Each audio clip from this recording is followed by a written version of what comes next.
ٹانگے ریڑے کے علاوہ ہمارے پاس دو چوائس تھیں۔ ایک شخص دودھ اور سبزی شہر پہنچانے کے لیے پرانی پک اپ خرید لایا تھا۔ وہ شہر گیا ہوا تھا۔ ایک اینٹوں کے بھٹے والے نے پرانا ٹرک خرید لیا تھا، وہ بھی دستیاب تھا اور 10 منٹ میں دھواں اڑاتا ہوا ہمارے سامنے آ کھڑا ہوا۔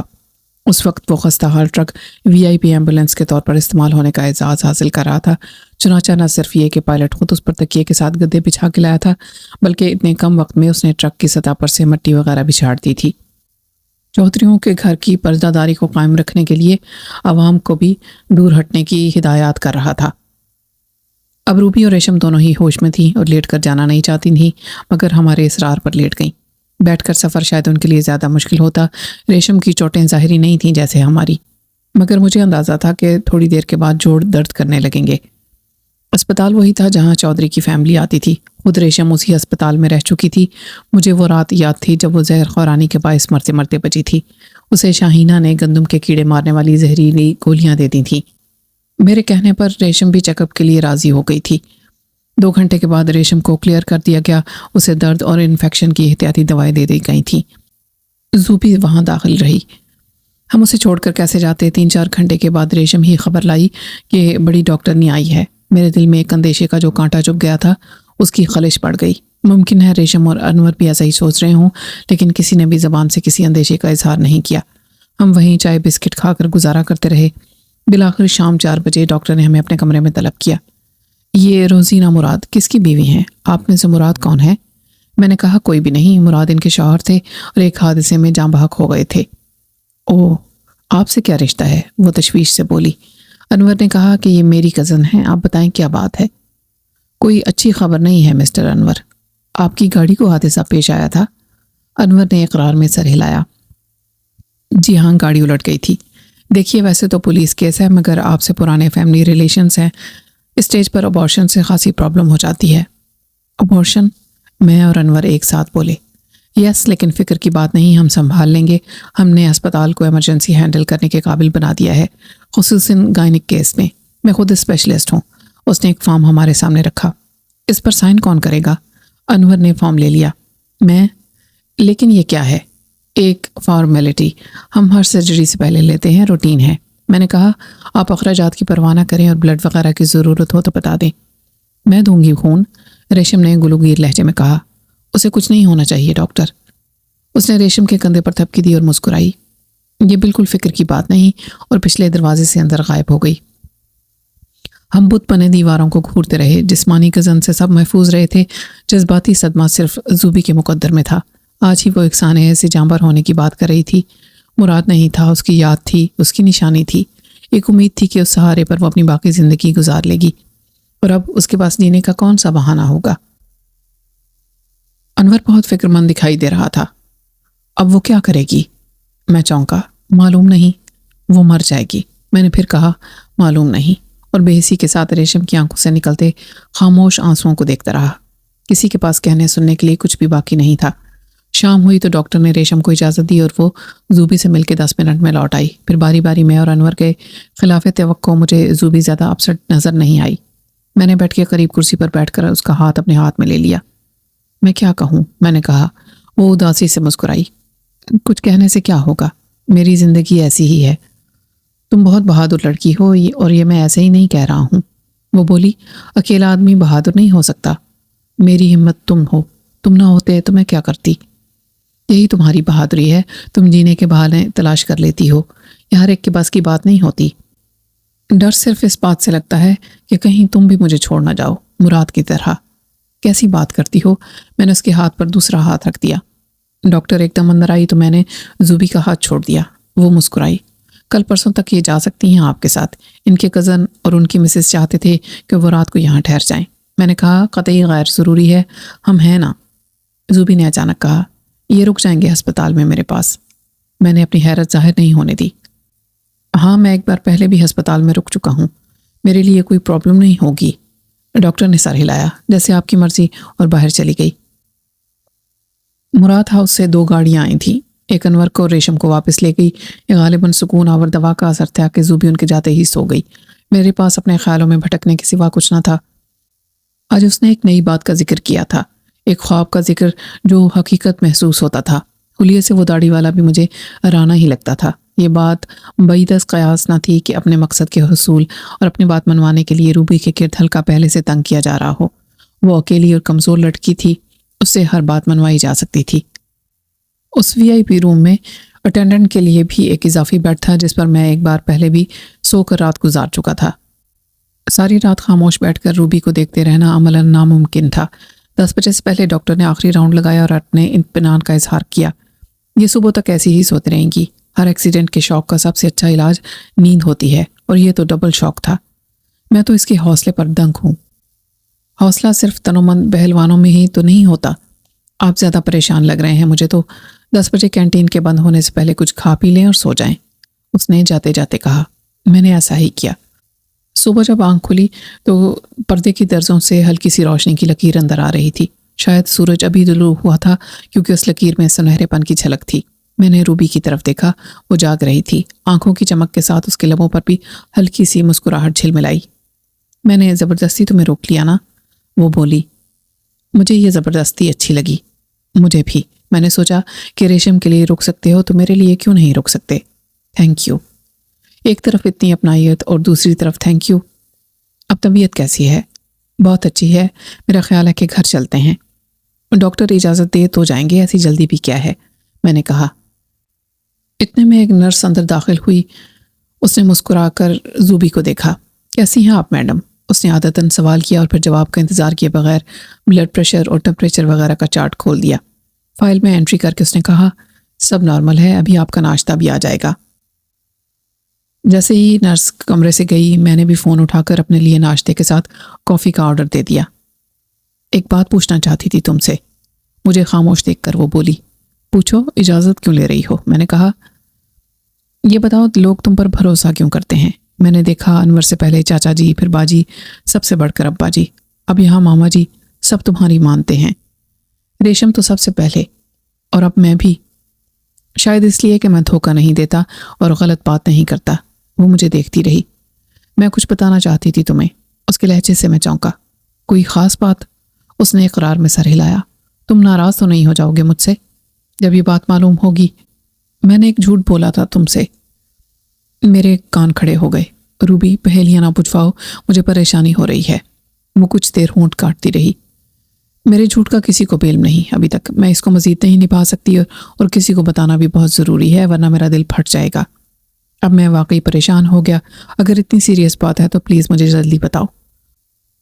اس نے کچھ دیر سوچا، پھر بولی، بات ایسی ہے کہ چھپی نہیں رہ سکتی۔ سوچتی تھی کیسے بتاؤں، اب ایک موقع بن گیا ہے۔ گھر میں انور ہے، ریشم ہے، تم ہو، باقی 2 کے ساتھ پہلے ہی بد اعتمادی کا رشتہ رہا۔ وہ بات تو خیر ختم ہو گئی اور کسی کے دل میں کچھ نہیں، مگر ایک تم تھے جو سب کے لیے قابل اعتماد تھے، اور تم نے میری مدد بھی کی تھی رازداری کے ساتھ۔ میں نے تنگ آ کر کہا، اتنی تمہید کافی ہے۔ کہنا مجھے یہ تھا کہ میرا مطلب ہے کہ تم جو سمجھ رہے ہو وہ حادثہ نہیں ہوا۔ اس نے دوسری طرف دیکھتے ہوئے کہا۔ میں ان الفاظ کا مطلب سمجھنے کی واجبی سی کوشش کرنے لگا۔ یعنی گاڑی کو حادثہ پیش نہیں آیا، وہ ہم سب کی نظر کا دھوکہ تھا یا عقل کا؟ اس نے سر گھما کر مجھے دیکھا۔ نہیں، مجھے کچھ نہیں ہوا ہے۔ اچھا، ہسپتال والوں نے تمہیں ایسے ہی داخل کر لیا؟ ہم تو خیر تھے ہی پاگل۔ اوفو، تم سمجھتے کیوں نہیں آخر؟ میں 2 مہینے سے زیادہ مراد کے ساتھ رہی اور پتہ نہیں ہم کہاں کہاں گئے۔ جب واپسی کا سوچتے تھے سکندر شاہ منع کر دیتے تھے۔ جب مراد نے ان کو اطلاع دی کہ وہ دادا بننے والے ہیں تو میری بھی فون پر ان سے بات ہوئی تھی۔ ہم مری کے ایک ہوٹل میں رہ رہے تھے۔ وہ رو رہے تھے خوشی اور فرتے جذبات سے، اور اس کے بعد جہاں فون ہوتا تھا وہ صبح شام مجھ سے بات کرتے تھے، دعائیں دیتے تھے۔ تمہیں اندازہ نہیں ہو سکتا کہ ان کی جذباتی کیفیت کیسی تھی۔ اور مراد نے مجھے بتایا کہ کئی نسلوں سے ان کے خاندان میں ایک ہی بیٹا ہوتا ہے جیسے وہ خود تھے۔ کچھ ایسا لگتا تھا کہ وہ خوفزدہ تھے کہ خدا نہ خواستہ ایسی ویسی کوئی بات ہو گئی تو دوبارہ کی امید ناممکن ہوگی۔ پھر ان کی مرضی کے خلاف واپسی کے لیے ہم چل پڑے تھے۔ مراد کو گھر کی یاد ستانے لگی تھی۔ ایسے کب تک مسافروں کی طرح پھرتے رہیں؟ مراد واپس آنا چاہتا تھا اور سکندر شاہ اسے روک نہیں سک رہے تھے، تو شاہ جی نے 10 حفاظتی انتظامات کے ساتھ سفر کرنے کے لیے کہا۔ ایک گاڑی میں ہم، دوسرے ہمارے ساتھ ایک اور گاڑی جس میں سیکیورٹی گارڈز ہوں، اور ان کے ساتھ ایک لیڈی ڈاکٹر بھی۔ ہے نا مزے کا خیز بات؟ مراد بھی ہنستا تھا کہ ابا جی کو کیا ہو گیا ہے، کتنے پریکٹیکل آدمی رہے ساری عمر، اب کہہ رہے ہیں آگے پیچھے گاڑیوں میں محافظ اور ڈاکٹر ساتھ ہوں، جیسے صدر مملکت کی سواری میں ہوتا ہے۔ لیکن ہونے کو کون ٹال سکتا ہے؟ حادثہ اسی لیے حادثہ کہلاتا ہے۔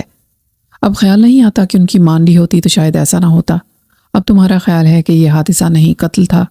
میں نے کہا، میں 100% یقین کے ساتھ خواب کی بات کو حقیقت کیسے کہہ سکتی ہوں؟ تقدیر کو تدبیر سے بدل نہیں سکتا ہے کوئی بھی۔ لیکن جو بات تم کو بتانی تھی یہ تھی کہ مراد تو حادثے میں جاں بر نہیں ہوا تھا اور میں بچ گئی تھی، لیکن وہ خلا میں دیکھنے لگی۔ لیکن کیا؟ میں کچھ توقف کے بعد پوچھنے لگا۔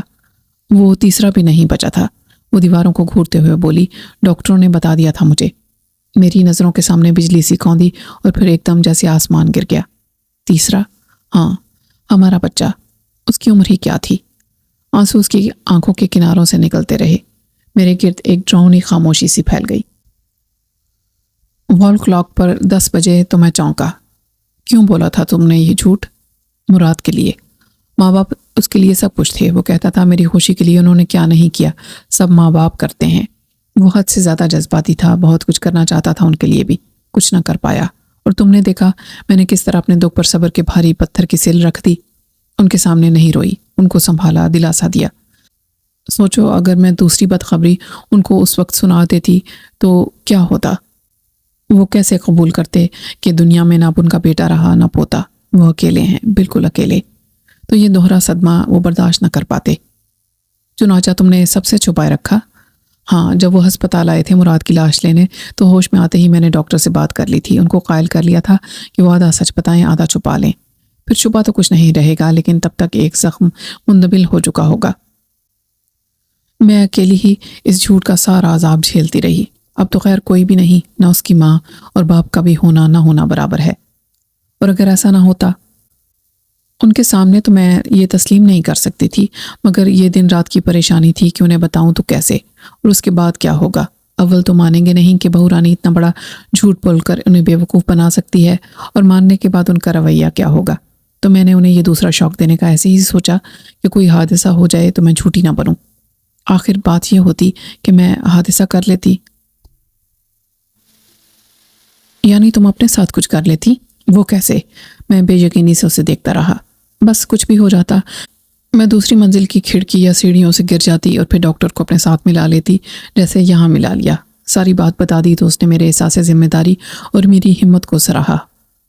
اس احمقانہ حرکت میں تمہاری جان بھی جا سکتی تھی، میں نے کہا۔ اس نے اقرار میں سر ہلایا۔ ورنہ کوئی ہڈی ٹوٹتی اور میں پلستر لگائی پڑی رہتی یا معذور ہو جاتی۔ اللہ نے محفوظ رکھا، ورنہ میں تو خودکشی کا بھی سوچ چکی تھی۔ میں نے ایک گہری سانس لی۔ اگر تم یہ سمجھتی ہو کہ اس بے وقوفی پر میں تمہیں سراہوں گا تو یہ بالکل نہیں ہوگا۔ یہ پاگل پن تھا، خاص کا مقصد نیک تھا۔ کیا ملا تمہیں آخر؟ کیا تم نے انہیں بچا لیا؟ میں نے کوشش کی، باقی اللہ کی مرضی کا مجھے کیسے علم ہو سکتا تھا؟ وہ خفگی سے بولی۔ اوکے، اب یہ بتاؤ کہ مجھے رازداری کے لیے منتخب کرنے کا مقصد کیا ہے؟ ریشم کو بتانا زیادہ آسان نہ ہوتا؟ وہ خالی نظروں سے مجھے دیکھتی رہی۔ یہ بھی تو ہو سکتا تھا میں کسی کو نہ بتاتی، تمہیں بھی نہیں، مگر میرے دل پر ایک بوجھ تھا، وہ بھی تو ہٹانا تھا مجھے۔ میں نے مسکرا کر اس کے ہاتھ پر ہاتھ رکھ دیا۔ اچھا کیا، اگر اس طرح تمہارا دل ہلکا ہو گیا تو فکر مت کرو، تمہارے راز کی حفاظت کر سکتا ہوں میں۔ اب تمہارے یہاں لیٹے رہنے کا کوئی جواز نہیں بنتا، میں نے کہا۔ نہیں، حقیقت صرف تمہیں معلوم ہے، ڈاکٹر اجازت دے گا تو پھر چلے جائیں گے۔ 9 بجے کے قریب انور آ گیا تھا۔ اس نے آتے ہی زوبی کا حال چال پوچھا اور پھر ہم دونوں بالکونی میں بیٹھ کر بات کرنے لگے۔ انور نے کہا، کیا سوچ رہے ہو ملک؟ میں نے کہا، کچھ نہیں، کوئی خاص بات نہیں۔ رات کو زوبی نے کچھ کہا؟ وہ کیا کہے گی، رات بھر سوتی رہی۔ یہ جو حادثہ کل پیش آیا تیرے خیال میں کیا تھا، اتفاق یا سازش؟ پہلے تو لگتا تھا کہ سازش ہے، مگر جان اس کی جاتی، اس کا امکان زیادہ تھا۔ گاڑی اسے اٹھا کے رکھتے تھی، پھر کل رات وہ حاضر ہو گیا، ہاتھ جوڑ کر معافی مانگنے لگا۔ اسے ڈر ہوگا کہ تلاش کے نتیجے میں پکڑا جائے گا۔ پھر میں کیا کہتا اسے؟ ہاں، کوئی تجھ سے ملنے بھی آیا تھا۔ مجھ سے؟ کون آیا تھا؟ پتہ نہیں، کچھ بتائے بغیر چلا گیا۔ ابھی تو ہم وہ کام پہلے کریں گے جو کل نہیں ہوا تھا۔ سوچ رہا تھا کہ سارا ملبہ صاف کرا دوں گا، جو خاندانی نشانیاں بچ گئی ہیں ان کو سمیٹ لوں گا، پھر بعد میں حویلی کھڑی کروں گا۔ ایک جذباتی سی خواہش ہے، ورنہ دنیا میں کیا رہتا ہے۔ تمہاری بات ٹھیک ہے، لیکن میرے خیال میں تمہیں بلا تاخیر پہلے ریشم سے شادی کر لینی چاہیے۔ حویلی بھی بن جائے گی، لیکن سب سے پہلا درپیش چیلنج نادر شاہ کا چیلنج ہے۔ ہم نے تو سب کاروبار سمیٹ دیا ہے، سب کی چھٹی کر دی ہے، ہمارے سامنے مستقبل کا کوئی پلان نہیں، نہ ہم نے مقابلہ کرنے کا طے کیا ہے۔ پھر ہم کیا کریں گے؟ بھاگ جائیں گے، اور یہاں رہیں گے تو کیسے؟ بھاگ کر کہاں جائیں گے اور اس سے مسئلہ بھی ختم نہیں ہوگا، اور جو کچھ یہاں ہے اس کا کیا کریں گے؟ وہ کھڑے کھڑے تو بکنے سے رہا اور قبضہ کرنے والے آج دھمکی دے رہے ہیں، ہماری عدم موجودگی میں اسے چھوڑیں گے؟ میں نے کہا پھر تو نادر شاہ سے سمجھوتا کیے بغیر چارہ نہیں ہے، اس پر ہم بات کریں گے زوبی کے سامنے۔ ہاں، اگر زوبی فیصلہ کرتی ہے کہ اسے یہاں نہیں رہنا تو میرا تیرا یہاں کیا کام ہے؟ اور اس نے کہا کہ مجھے رہنا ہے تو میں اس کو چھوڑ کر نہیں جاؤں گا۔ وہ سمجھوتا کرتی ہے تو کر لے، نہیں کرتی تو تب بھی میں اس کے ساتھ ہوں، اور ریشم میرے ساتھ، اور میں آپ سب کے ساتھ۔ لیکن انور، مقابلہ طاقتور سے ہوتا ہے۔ انور کی اور میری سوچ الگ نہیں تھی، لیکن مقابلے کی کیا صورت ہوگی اس کا پلان کسی ذہن میں واضح نہیں تھا۔ روبی اور انور کا سارا خاندان ختم ہو چکا تھا، ان کے لیے مصالحتی بقا کی ضمانت تھی۔ میرے ہونے نہ ہونے سے کسی کو کوئی فرق نہیں پڑتا تھا۔ میں اپنی زندگی کے تحفظ کے لیے ایک بار پھر فرار کا راستہ اختیار کر سکتا تھا۔ انور کی بات اصولی طور پر ٹھیک تھی اور میں اسے غلط نہیں کہہ سکتا تھا، لیکن عملی طور پر وہ سب کیسے ہوگا جو وہ چاہتا تھا، یا میں، اس کا میرے پاس جواب نہیں تھا۔ طاقت کا مقابلہ طاقت سے ہی ممکن تھا، مگر نادر شاہ کی طاقت کا مقابلہ ہم کیسے کر سکتے تھے؟ یہ مسئلہ جذبات کا نہیں، عقل سے کام لینے کا تھا۔ ہم دونوں گاڑی لے کر مرادہ والی پہنچ گئے تھے، جہاں حویلی کے کھنڈر سے ملبہ ہٹانے کا کام ہو رہا تھا۔ گزشتہ صدی کی اس عظیم الشان حویلی کو اگر تباہ نہ کیا جاتا تو شاید مزید 100 سال بعد بھی ایک قابل فخر تاریخی رہائش گاہ رہتی۔ اس کی تعمیر میں اہم پہلو خفیہ راستے اور تہہ خانے تھے۔ ایک تہہ خانہ جس میں نے خود اسیری دیکھی تھی، اور انور نے تو وہاں زنجیر کے ساتھ سال بھر سے زیادہ وقت گزارا تھا۔ مگر ان زمین دوز کمروں کے علاوہ بھی چند خفیہ خانے تھے۔ کچھ لوگ دیواروں میں فولادی تجوریاں نصب کراتے تھے تو کچھ انہیں فرش کے نیچے رکھتے تھے۔ چودھری صاحب صاحب ثروت تھے، انہوں نے بھی اپنے بیڈ روم میں مسحری کے نیچے یہ انتظام کر رکھا تھا۔ آرڈر پر بنوائی گئی قد آدم فولادی تجوری تک پہنچنے کے لیے مسحری کے نیچے کا فولادی دروازہ مخصوص چابیوں سے کھول کر اوپر اٹھانا پڑتا تھا۔ اس کے بعد اندر اتر کر مخصوص کوڈ کے ذریعے تجوری کا دروازہ کھلتا تھا۔ یہ کوڈ ہندسوں یا حروف پر مشتمل ہوتا، یا دونوں کا مجموعہ۔ انور نے مجھے بتایا کہ زر و جواہر، اینٹوں کی شکل میں ڈھلا ہوا سونا، ہر اینٹ 5 یا 10 تولہ کی، اور جائیداد کے تمام کاغذات اسی میں رہتے تھے، اور اس تجوری تک صرف سربراہ خاندان کی رسائی ہوتی تھی۔ اب تک 4 نسلوں میں ہر بڑے چودھری نے مرنے سے پہلے یا بہت پہلے ہی سربراہی کے اگلے امیدوار کو تجوری کے راز سے آگاہ کر دیا تھا۔ اب تک کسی کی اچانک موت نہیں ہوئی تھی کہ وہ اپنا وصیت نامہ مرتب کیے بغیر اور تجوری تک رسائی کا طریقہ بتائے بغیر دنیا سے چلا گیا ہو، انور نے کہا۔ اس وقت کرینے چودھری صاحب کے بیڈ روم پر ہی کام کر رہی تھیں۔ ایک مشین کے فولادی بازو نے پختہ فرش کو چند منٹ میں ادھیڑ کر رکھ دیا تھا۔ ملبہ ہٹانے کے بعد کرین نے فولادی تجوری کو یوں کھینچ نکالا جیسے بنسی سے لٹکتی ڈوری پانی کے اندر سے مچھلی کو نکال لیتی ہے۔ 6 فٹ کے قریب اونچی، 3 فٹ چوڑی اور گہری تجوری کو گھومنے والے بازو نے انور سے کچھ فاصلے پر ہموار زمین پر رکھ دیا۔ میں نے پوچھا، تو کھولے گا اس کو؟ کھول لیتا اگر چابیاں ساتھ رکھتا، وہ اماں کے پاس رکھوا دی تھی میں نے، اب ان کے کمرے کے ملبے میں انہیں کیسے تلاش کروں؟ کوڈ کا مجھے پتہ نہیں۔ پھر کیا چابیاں بنیں گی؟ میں نے دلچسپی سے اس پر اسرار فولادی کمرے کو دیکھا۔ مشکل ہے، اسے کاٹنا پڑے گا۔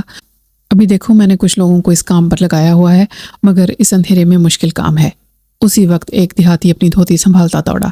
لو جی چودھری صاحب، دیکھ لو، یہی چابیاں ہیں۔ انور نے گرد آلود چابیاں دیکھ کر سر ہلایا۔ شاباش، اور جیب سے کچھ نوٹ نکال کر اسے تھما دیے۔ کیا تو نے یہ سوچا ہے کہ اس میں سے جو سامان نکلے گا وہ رکھیں گے کہاں؟ ایک صورت تو یہ ہے کہ مراد ہاؤس شفٹ کر دیں، دوسری آسان صورت یہ ہو سکتی تھی کہ یہاں کسی گھر میں رکھ جاتے، مگر یہاں کس کے گھر میں ہوگی جگہ؟ سب کے چھوٹے چھوٹے گھر ہیں اور بڑے ہیں، تب بھی خالی تو نہیں ہیں۔ ایک گھر خالی ہے، میں نے کہا۔ کون سا گھر؟ وہ کچھ حیران ہوا۔ ریشم کا گھر، میں نے کہا۔ تیری سسرال، وہ مسکرا دیا۔ واقعی یار، خوب یاد دلایا، 2 کمرے ہیں وہاں آگے پیچھے، مجھے تو ایک ہی چاہیے۔ اب اس کا کام آخری مرحلے میں داخل ہو گیا تھا۔ انور نے ایک سابق فوجی کی نگرانی میں 3 افراد کو مامور کیا جو سارا سامان اٹھا کر لے جائیں، صرف تجوری شفٹ نہیں ہو سکتی تھی۔ انور نے چابی لگا کر تجوری کھولی۔ چابیاں تلاش کرنے والا اب لالٹین اٹھائے کھڑا تھا۔ اس نے انعام لینے کے بعد اپنی چادر سے تجوری کی گرد بھی صاف کر دی تھی۔ میں نے بہتر سمجھا کہ لالٹین اس کے ہاتھ سے لے کر اسے رخصت کر دوں۔ تجوری سے برآمد ہونے والا خاندانی رازداری کا تقاضا بھی کرتا تھا۔ جب انور نے زور لگا کر بھاری دروازہ کھولا تو میں نے لالٹین کی مدھم روشنی اندر پہنچائی۔ اس میں کوئی شک نہیں تھا کہ وہ خزانہ تھا جس کی مالیت کا وہاں کھڑے کھڑے اندازہ کرنا ناممکن تھا۔ انور نے 2 بوریاں طلب کی۔ ایک میں اس نے تمام فائلوں اور دستاویزات کو ڈالا، دوسرے میں پہلے نوٹ ڈالے گئے۔ وہ سب بڑے نوٹ تھے جن سے 2 من گندم والی 1/3 سے زیادہ بوری بھر گئی۔ اس کے اوپر انور نے یوں سونے کی اینٹوں کو کھینچ کے ڈالا جیسے کنکر پتھر۔ یہ اینٹیں آج بھی دنیا بھر میں خالص سونے کی سرکاری گارنٹی کے ساتھ فروخت ہوتی ہیں اور عموماً 99.99% خالص سونے کی مہر رکھتی ہیں۔ ہر ملک کے خزانے کی اپنی مہر ہوتی ہے۔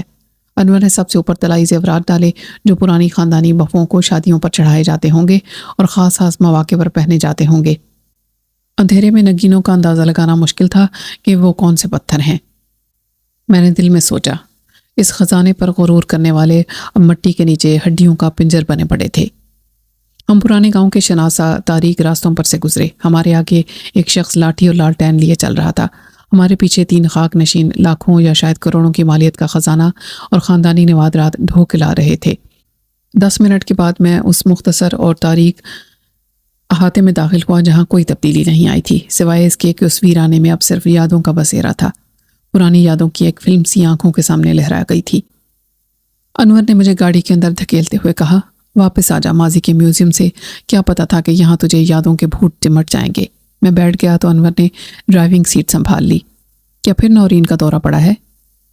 اب یار کچھ زخم کبھی مندمل نہیں ہوتے۔ میری بڑی خواہش تھی کہ ایک بار پتہ چل جائے وہ زندہ ہے یا نہیں، اور پتہ نہیں قدرت نے میرے ساتھ ایسا سنگین مذاق کیوں کیا تھا۔ وہ فاطمہ بن کر سامنے آئی اور پتہ نہیں چلا کہ اس کی اصلیت کیا تھی، وہ کہاں چلی گئی اور اب زندہ ہے یا نہیں۔ میں تو صرف ایک بات جانتا ہوں کہ وہ زندہ ہوتی اور اسے بھی تیرا خیال ہوتا تو وہ کبھی نہ کبھی آ جاتی یا اس کا پیغام ملتا۔ اسے تو معلوم تھا کہ تو کہاں ہے اور تو کہیں گیا بھی تو نہیں، مگر وہ نہیں آئی۔ اس کا مطلب یہ تو نہیں بنتا کہ وہ مجھے بھول گئی۔ رائٹ، میرا بھی یہی خیال ہے کہ بھولنا تو ناممکن تھا۔ اتنا وقت ملا اسے، وہ آ جاتی اگر زندہ ہوتی، لیکن وہ زندہ نہیں ہو سکتی۔ ایسے سنگین حادثے میں تیرا صحیح سلامت بچ جانا ایک معجزہ تھا۔ اس کی قسمت اتنی اچھی نہیں تھی۔ تو 1% چانس پر زندہ ہے، 99% چانس موت کے تھے۔ اس نے گاڑی کو گیٹ سے اندر موڑ لیا۔ ایک گارڈ نے ڈکی میں سے منہ بند بوری اٹھا کر اندر پہنچائی۔ وہ کمزور سا آدمی تھا اور اس کے وزن سے لگڑ پگڑ کی طرح چل رہا تھا۔ سامان کو ریشم کے گھر اچھی طرح رکھوا کر اور اس کی حفاظت کا مناسب بندوبست کر کے ہم مراد ہاؤس واپس لوٹ آئے تھے۔ نہا دھو کر تازہ دم ہوئے اور لباس بدل لیے۔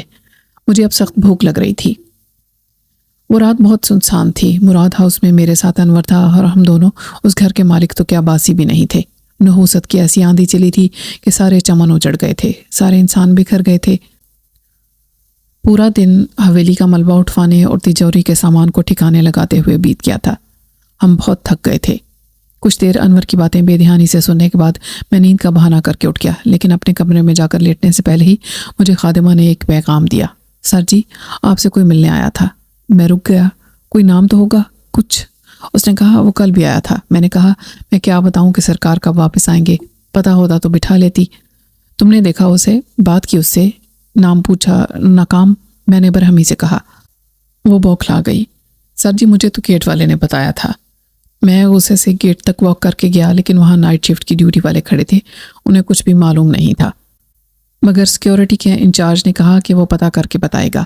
وہ کچھ دیر کے بعد اندر آیا اور اطلاع دی کہ میرے اس ملاقاتی نے نام بتانے سے انکار کیا تھا اور یہ بھی کہا تھا کہ ملک صاحب مجھے نہیں جانتے، وہ کل صبح آنے کا کہہ کر گیا ہے۔ میں حیران ہوتا رہا کہ میرا ایسا کون سا پراسرار ملاقاتی آ گیا ہے جو اپنا نام نہیں بتا سکتا۔ خواہش اور ضرورت کے باوجود اوائل شب میں نیند مجھ سے روٹھی رہی اور میں کروٹیں بدلتا رہا۔ رات بھر اسی خیال میں غلطاں رہا کہ وہ کون ہو سکتا ہے جو ملنے آیا تو مقصد ملاقات بھی نہیں بتایا، نام بھی نہیں، عطا پتہ بھی نہیں اور فون نمبر بھی نہیں۔ یہ مسئلہ صبح حل ہو گیا جب مجھے ایک ملاقاتی نے آہستہ سے دستک دے کر جگایا اور اطلاع دی کہ کوئی مجھ سے ملنے آیا ہے۔ میں نے گھڑی دیکھی ہی نہیں، باہر صبح کا اجالا تھا۔ اچھا اسے بٹھاؤ، میں آتا ہوں، مگر اندر لانے سے پہلے دیکھ لینا کہ اس کے پاس کوئی اسلحہ وغیرہ نہ ہو۔ وہ تو جناب گارڈ چیک کر لیں گے، ملازم نے کہا۔ میں آتا ہوں تیار ہو کر۔ ڈرائنگ روم میں داخل ہونے تک مجھے تجسس ضرور تھا، لیکن خوف کوئی نہیں تھا۔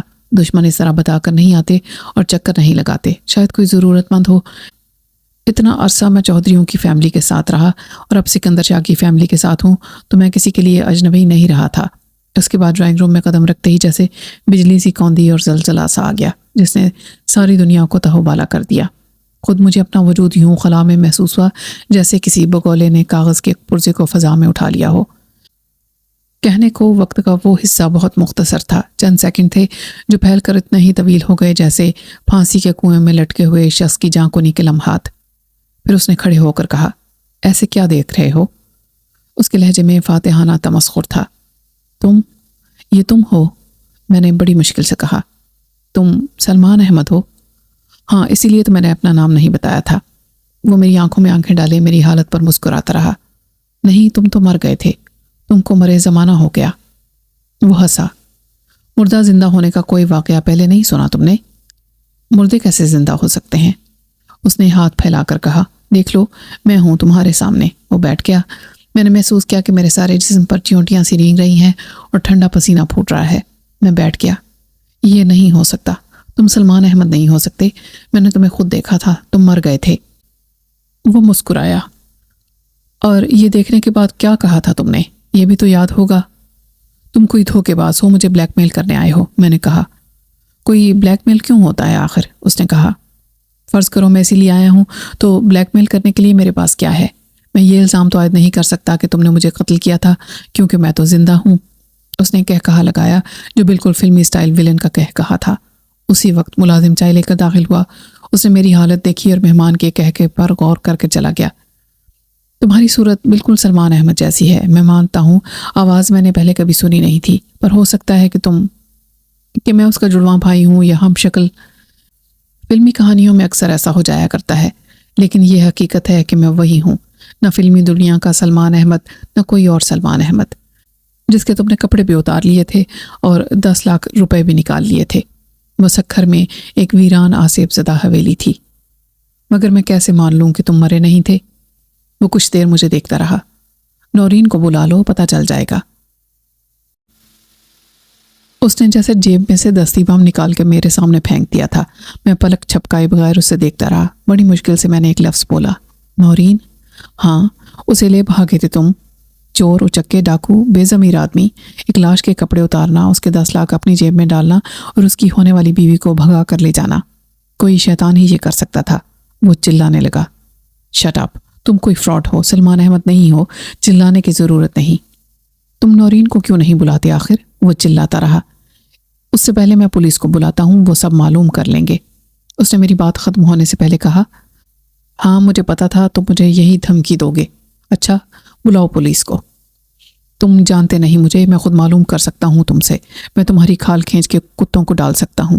تم اندر تو آ گئے ہو نام نہ بتا کے، مگر اس کے بعد کہاں گئے؟ قیامت تک اس کا سراغ نہیں ملے گا۔ ہاں مجھے معلوم ہے، اور اس لیے میں پکا بندوبست کر کے آیا تھا۔ میں بتا کے آیا تھا کہ میں کہاں جا رہا ہوں اور میرے ساتھ کیا ہو سکتا ہے۔ اگر میں واپس نہ گیا تو اس سے کہیں برا تمہارے ساتھ ہوگا، ملک سلیم اختر، کہ تم میرے ساتھ کرو گے۔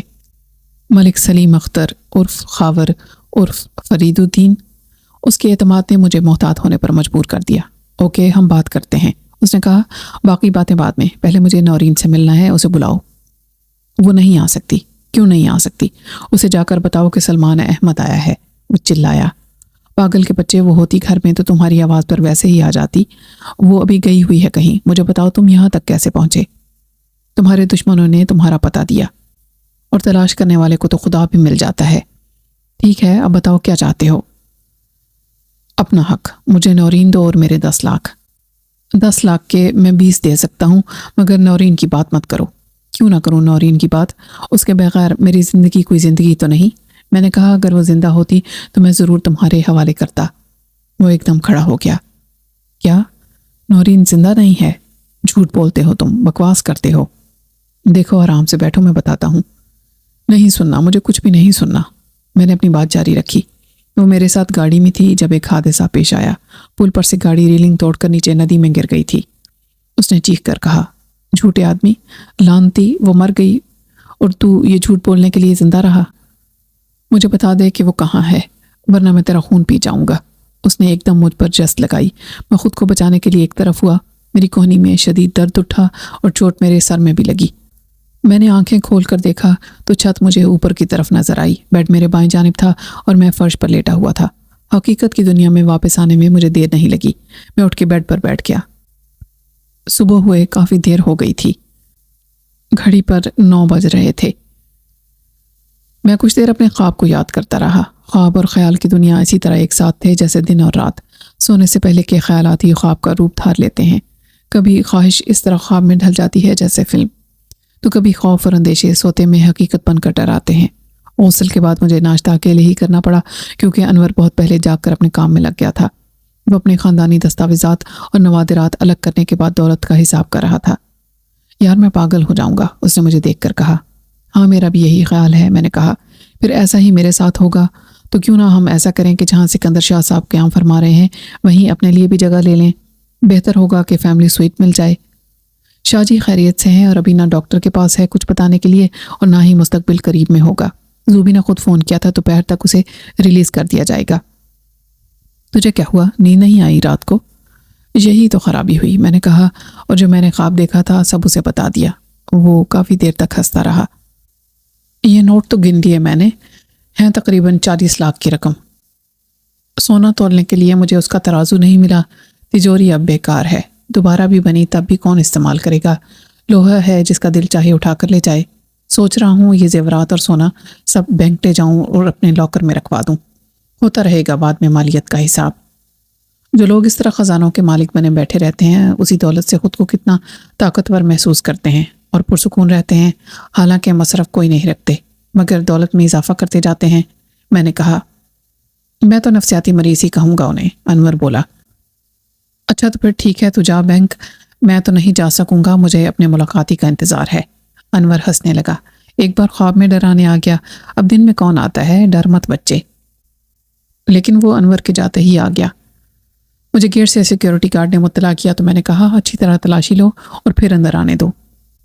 میں نے ملاقاتی کی طرف دیکھا، وہ اندر کی طرف آ رہا تھا۔ میں باہر نکل گیا۔ وہ ایک غریب صورت آدمی تھا جس نے معمولی سی شلوار قمیض پہن رکھی تھی۔ بہت غور کرنے کے باوجود بھی میں اس کو شناخت کے کسی فریم میں فٹ نہ کر سکا۔ میں نے اسے باہر پڑی ہوئی کرسی پر بٹھا لیا اور پوچھا، تم مجھے پہلے بھی ملنے آ چکے ہو، کیا مجھ سے کام ہے کوئی؟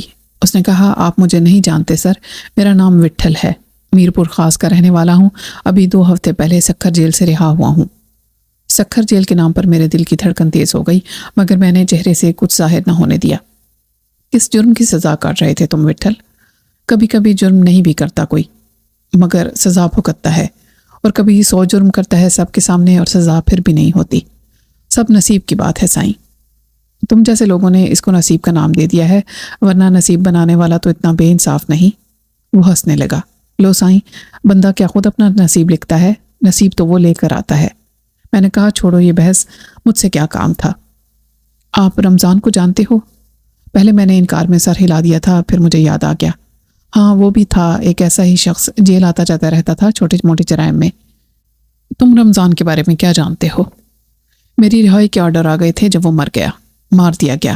اس کو اندر چوٹ لگی تھی، پیٹ کے اندر، اسپتال بھی دیر سے بھیجا گیا ورنہ وہ بچ سکتا تھا۔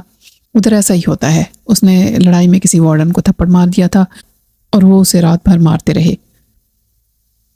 اس کے منہ سے بھی خون آنے لگا تھا۔ میں بھی ہسپتال میں تھا، بیماری کوئی نہیں تھی، جیل کے ڈاکٹر نے لکھ دیا تھا۔ میں اور اس کا چھوٹا بھائی ایک کلاس میں پڑھتے تھے۔ سب نصیب کی بات ہے سائیں، وہ بڑا افسر بن گیا تھا پڑھ لکھ کے، میرا باپ نشہ کرتا تھا، اسی نے سب ختم کر دیا۔ وہ ایک بار جیل کے وزیر کے ساتھ دورے پر آیا تو میرے کو پہچانا، اس کی مہربانی سے ڈاکٹر ہم کو ہسپتال بھیج دیتا تھا، 2 ہفتے کبھی مہینہ، ادھر اچھا کھانا ملتا تھا اور سونے کے لیے چارپائی۔ تو رمضان نے مجھے کہا کہ وٹھل ابھی مجھے نہیں لگتا کہ میں زندہ بچوں گا، تو میرا ایک کام کر دینا، جب تو ادھر سے چھوٹے تو ملتان کی طرف ایک گاؤں ہے مرادہ والی، ادھر چودھری اصغر کی حویلی ہے، وہ ہے اور اس کے 2 بیٹے ہیں، چودھری اکبر اور چودھری انور۔ انور کا ایک یار ہے ملک سلیم اختر، اس کو ملنا۔ میں نے کہا، دور ہے لیکن میں جاؤں گا ضرور اگر بہت ضروری ہے۔ 1 ہفتے کے بعد وہ مر گیا۔ پھر 23 مارچ کا دن آیا اور سب قیدیوں کی سزا میں 1 مہینہ کمی کر دی گئی، اسی لیے میری رہائی ہو گئی۔ 10 دن لگ گئے مجھے یہاں پہنچتے۔ میں سسپینس میں وٹھل پر نظریں جمائے بیٹھا تھا۔ کیوں ملنے کے لیے کہا تھا رمضان نے؟ ایک دن اس نے بولا، سائیں کے کاغذ قلم لا، جو میں بولوں لکھ لے۔ پھر مجھے سنا کہ کیا لکھا تو نے؟ وہ ان پڑھ تھا اور میں نے سائیں خیر سے 10ویں کا امتحان دیا تھا۔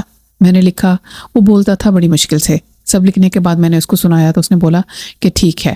میں نے اس کے انگوٹھے پر پین کا سیاہی لگایا تو اس نے کاغذ پر انگوٹھا لگا دیا جو میں نے لکھا تھا اس کے نیچے۔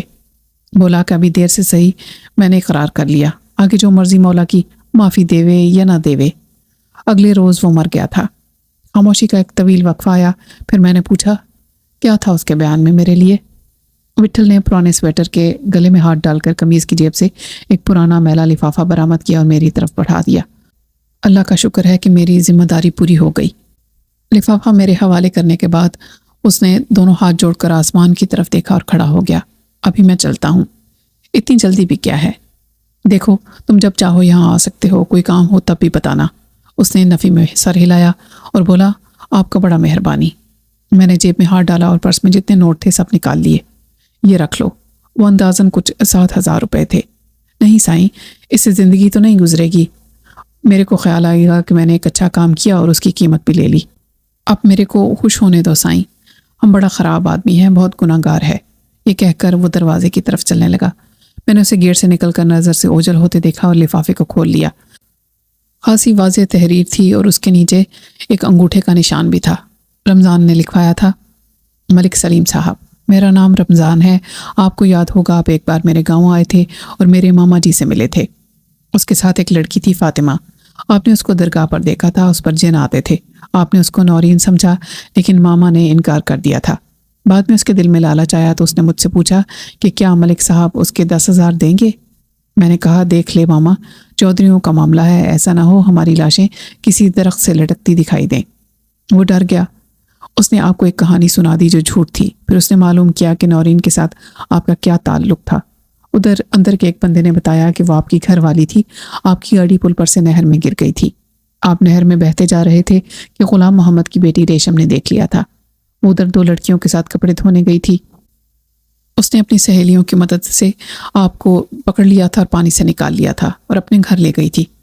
اس کے بعد کیا ہوا یہ میں نہیں لکھتا۔ آپ چودھریوں کے گھر میں رہے، مگر اس سے پہلے ہی سب کو پتہ چل گیا کہ آپ اپنی گھر والی نورین کو تلاش کرتے ہو۔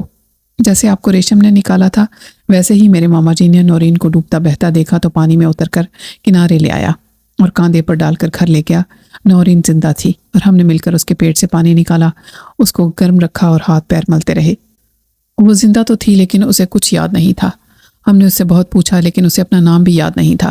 لڑکی بہت خوبصورت تھی۔ میں نے ماما سے کہا کہ میرے ساتھ بیاہ دے۔ اس نے کہا کہ اپنی شکل دیکھ، کرتا کراتا کچھ نہیں، اسے کہاں رکھے گا۔ جب بعد میں پتہ چلا کہ وہ کون ہے تو ماما جی نے اس کو پیر سائیں کے پاس پہنچا دیا۔ اس نے بولا کہ ایک جن نے لڑکی کے دماغ پر قبضہ کر لیا ہے، جب تک وہ نہیں نکلے گا اسے کچھ یاد نہیں آئے گا۔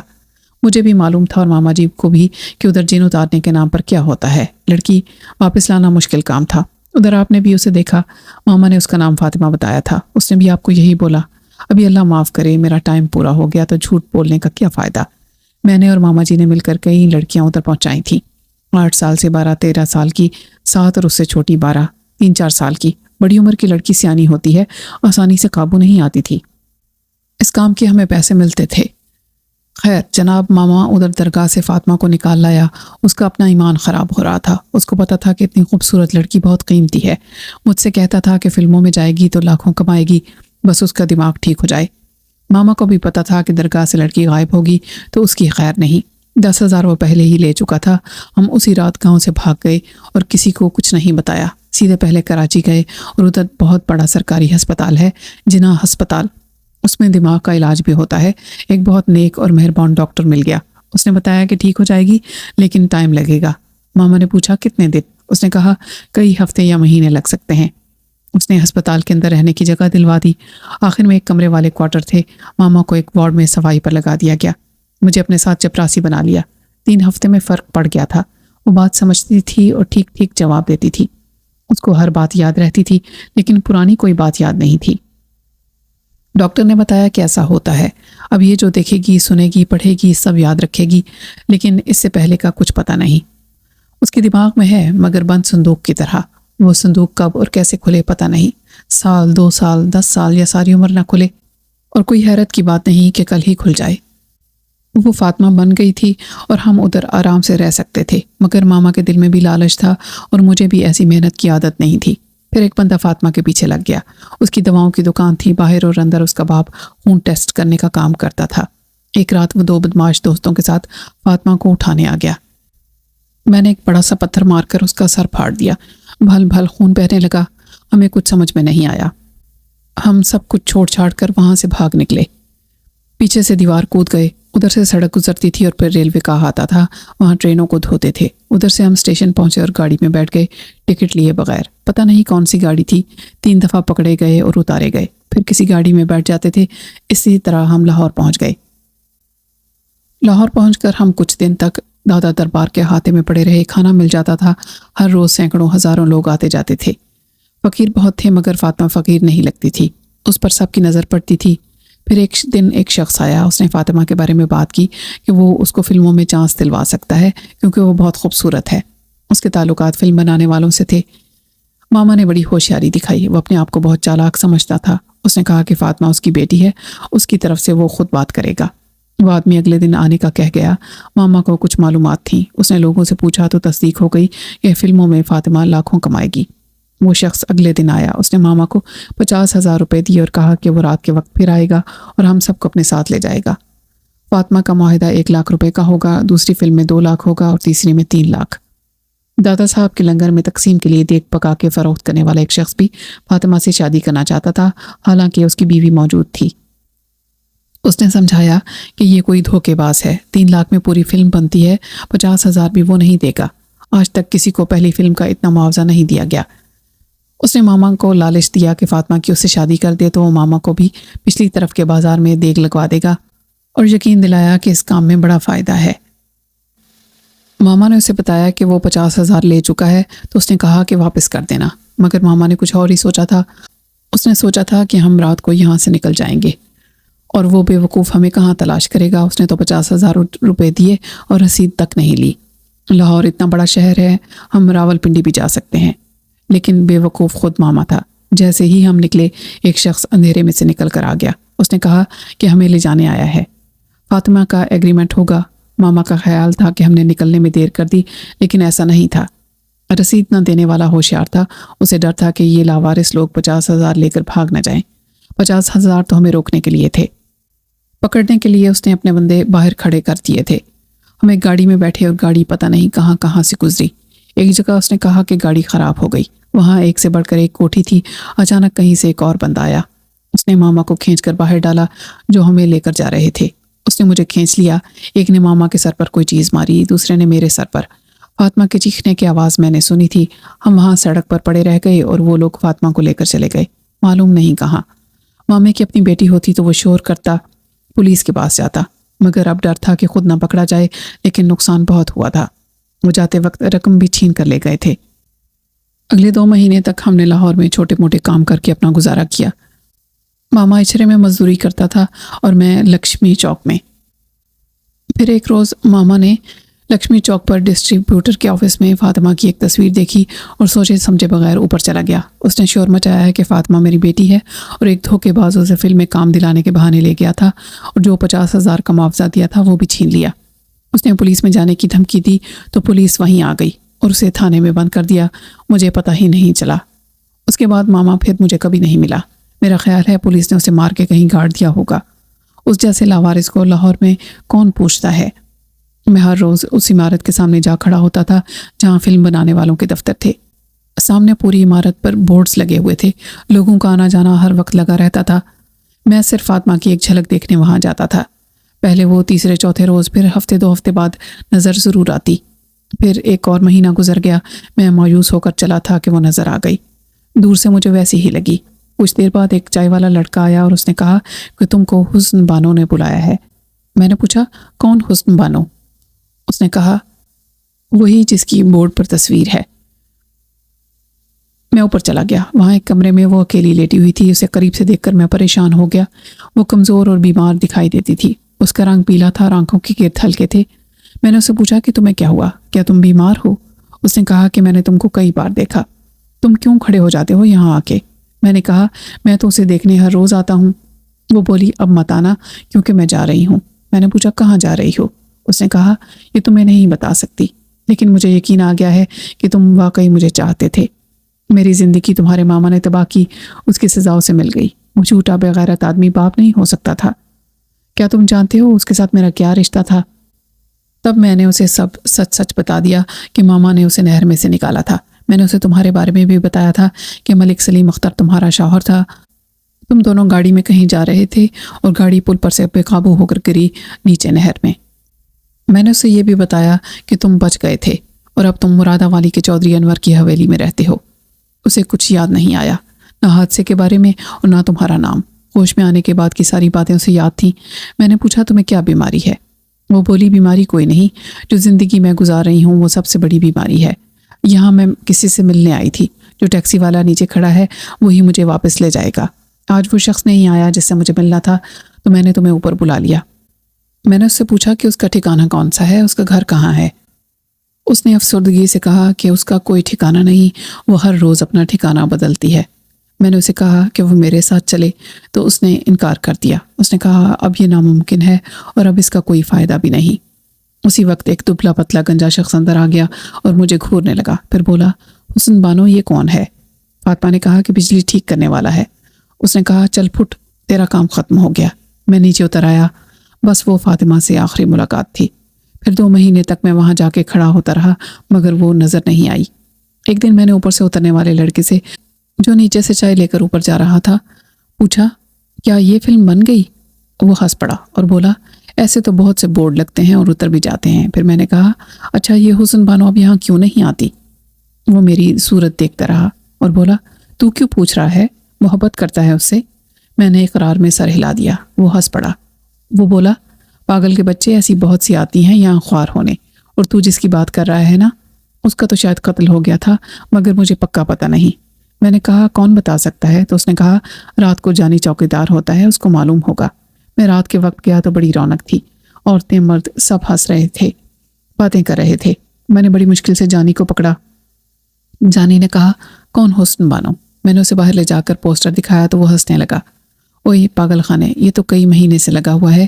یہ لڑکی پہلے آتی تھی، نام اس کا نیلم جان تھا، شاہی محلے میں تھی، ادھر کسی نے قتل کر دیا تھا، میں نے بھی یہی سنا ہے۔ میرا دماغ خراب ہو رہا تھا۔ میں شاہی محلے چلا گیا اور نیلم جان کو پوچھتا رہا۔ ادھر ایک نہیں 4 نیلم جان ملی۔ میں نے کہا وہ جو قتل ہو گئی تھی، اس پر ایک شخص نے مجھے کہا کہ وہ پہلے حسن بانو تھی نا؟ تم اسی کی بات کر رہے ہو؟ وہ تو زندہ ہے، وہ ایک ہوٹل میں بیٹھا چائے پی رہا تھا۔ اس نے مجھ سے کہا کہ تو یہاں بیٹھ کر انتظار کر، میں دیکھتا ہوں وہ کوٹھے پر ہے یا نہیں۔ میں بیٹھا تھا کہ پولیس آئی اور مجھے لے گئی۔ انہوں نے کئی جرم بنا دیے تھے میرے اور میں جیل پہنچ گیا۔ تمہیں یہ سب اس لیے بتا رہا ہوں کہ اب اس دنیا میں نہ تو فاطمہ باقی بچی ہے اور نہ ہی نورین۔ ہو سکے تو مجھے معاف کر دینا۔ اس خط کو میں نے ایک بار پڑھا، دوسری بار پڑھا، تیسری بار، نہ مجھے گرد و پیش کا احساس رہا نہ وقت کے گزرنے کا۔ خط کے مضمون کا ایک ایک لفظ مجھے ازبر ہو چکا تھا۔ جب انور میرے سامنے آ کر بیٹھ گیا اور اس نے میری صورت دیکھی تو کوئی سوال کیے بغیر خط میرے ہاتھ سے لے لیا۔ پھر بہت دیر کے بعد اس نے خط مجھے واپس دیا۔ مجھے بہت افسوس ہوا میرے یار۔ اس نے میرا ہاتھ پکڑا اور مجھے اندر لے گیا۔ میری ذہنی کیفیت کچھ عجیب سی ہو رہی تھی۔ غم کا احساس تھا تو بس اتنا کہ تلاش کا سفر ختم ہوا۔ آرزو کے ساتھ امید کی آخری کرن بھی بجھ گئی۔ میں خاموش بیٹھا دیوار کو گھورتا رہا۔ کون لایا تھا یہ خط؟ میں نے کہا وہی جس نے خط لکھا تھا۔ یہ تو نہیں کہوں گا کہ میں اچھا ہوا، میں یقینی ختم ہو گئی، ورنہ ایک خلش تمام عمر تمہیں احساس جرم میں مبتلا رکھتی۔ میں نے کہا کتنا اچھا ہوتا اگر مجھے اس خط کی بجائے نورین کی لاش ملتی۔ اسی دن یا اگلے دن میں خود اس کی قبر پر مٹی ڈالتا۔ حادثے میں اس کے مرنے کا یہ دکھ زیادہ نہ ہوتا جو اس انجام تک پہنچنے کی رودات جان کر ہوا۔ خود مرنے سے پہلے اس نے اپنے خوابوں کو مرتا دیکھا، ایک بار نہیں 2 بار۔ زندگی اسی کا نام ہے میرے دوست، انور نے کہا۔ میرے دل پر شدید بوجھ تھا، لیکن زندگی مجھے کھینچ کر آگے لیے جا رہی تھی۔ اس شام کو زوبی ہسپتال سے گھر آ گئی تھی۔ مجھے اس سے ملنے کا موقع ملا۔ تم پھر ہسپتال آئے، نہ مجھ سے بات کی۔ اس نے مجھے لاؤنج میں بیٹھا دیکھا تو میرے سامنے آ کر بیٹھ گئی۔ نورین کی یادوں کا سلسلہ منقطع ہو گیا۔ اس کی ضرورت نہیں تھی۔ اس نے میرے موڈ کی خرابی کو میری ناراضی سمجھ لیا۔ میں نے تمہیں سب بتا دیا تھا کہ میں نے جھوٹ کیوں بولا تھا۔ مجھے تمہارے جھوٹ یا سچ سے کیا؟ پھر ناراض کیوں ہوں؟ منہ کیوں پھلا رکھا ہے؟ لا حول ولا قوت، میں کسی سے ناراض نہیں ہوں۔ میں نے کسی کو اپنے جھوٹ کے بارے میں نہیں بتایا۔ میں چڑھ کر اٹھ گیا۔ بہت اچھا کیا، مجھے بھی بتانے کی کوئی ضرورت نہیں تھی۔ اتنے بے رحم مت بنو۔ مجھے اس کی آنسوؤں میں ڈوبی ہوئی آواز سنائی دی تو میں رک گیا۔ یہاں تو مجھ سے ہمدردی کرنے والا کوئی بھی نہیں، سب کی اپنی اپنی زندگی ہے۔ میں پھر سے اس کے پاس بیٹھ گیا اور اس کا ہاتھ تھام لیا۔ دیکھو زوبی، سکھی کون ہے یہاں؟ اگر میں نظر آتا ہوں تو میری اپنی مجبوری ہے۔ میرا تو ہر خواب ٹوٹ گیا، ہر وہ خواب جو میں نے نورین کے ساتھ مل کر دیکھا تھا۔ نورین؟ تمہیں پھر سے اس کی یاد کا دورہ پڑ گیا؟ نہیں، میرے دماغ کی خرابی دور ہو گئی ہے، اب مجھ پر کوئی دورہ نہیں پڑے گا۔ یہ ایک خطرہ تھا جس نے میرے پاگل پن کا علاج کر دیا۔ یہ بھی ممکن تھا کہ میرا پاگل پن ایک جنون کی شکل اختیار کر جاتا، لیکن جیسے تم نے اپنے غم کو خود پر حاوی نہیں ہونے دیا، دوسروں کے لیے جینے کی مجبوری کا قبول کیا، ایسا ہی میں نے بھی کیا۔ پھر میں نے اسے وہ سب بتا دیا جو اس خط میں موجود تھا۔ وہ خاموشی سے سنتی رہی اور میری صورت تکتی رہی۔ نورین کی یادوں کا سلسلہ بہت طویل تھا۔ میں ہر لمحے کی یاد کو دہراتا تو یہ دن تمام ہو جاتا اور باتیں ختم نہ ہوتی۔ میں نے صرف اس سے ملاقات کی رات کا ذکر کیا اور پھر اس پرنحوست گھڑی کا جب ایک لمحے نے ایک عمر کی رفاقت کے عہد و پیمان کو ختم کر دیا۔ ایک مرحلے پر مجھے احساس ہوا کہ جذبات کی رو میں بہہ کر میں آزار کی لذت کا شکار ہو رہا ہوں۔ پھر میں نے غم کے سیاہ احساس کو غالب آنے سے پہلے ہی روک دیا۔ جو ہونا تھا ہو گیا۔ اب اس پر ساری عمر آنسو بہانے سے اور ہر لمحے کی یاد کو دہرانے سے نورین واپس نہیں آ سکتی تھی۔ حوصلے اور صبر کے ساتھ اپنے اور دوسروں کے لیے زندگی بسر کرنے کا یہ سبق میں نے زوبی سے ہی سیکھا تھا۔ بہت تھوڑا ساتھ تھا تمہارا اور نورین کا، وہ میرے خاموش ہو جانے کے بعد بولی۔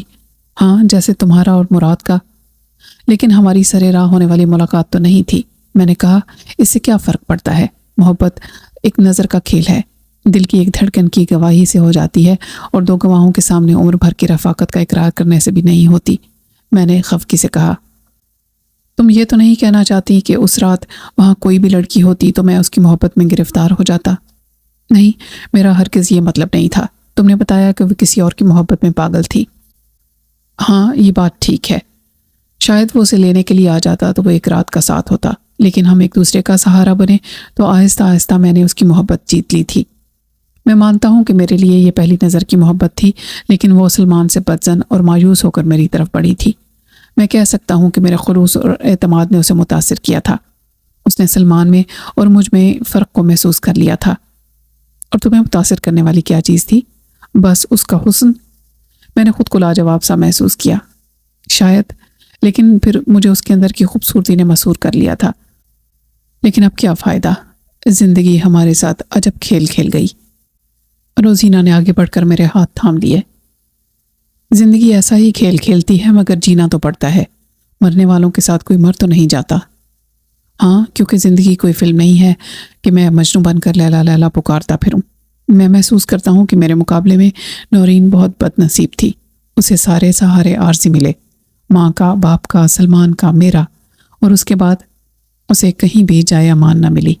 میں کتنا خوش قسمت تھا کہ مجھے سب بچانے والے بے غرض ملے، ایک ڈاکو گاما رستم سے چودھری انور تک، اور اب سکندر شاہ تک۔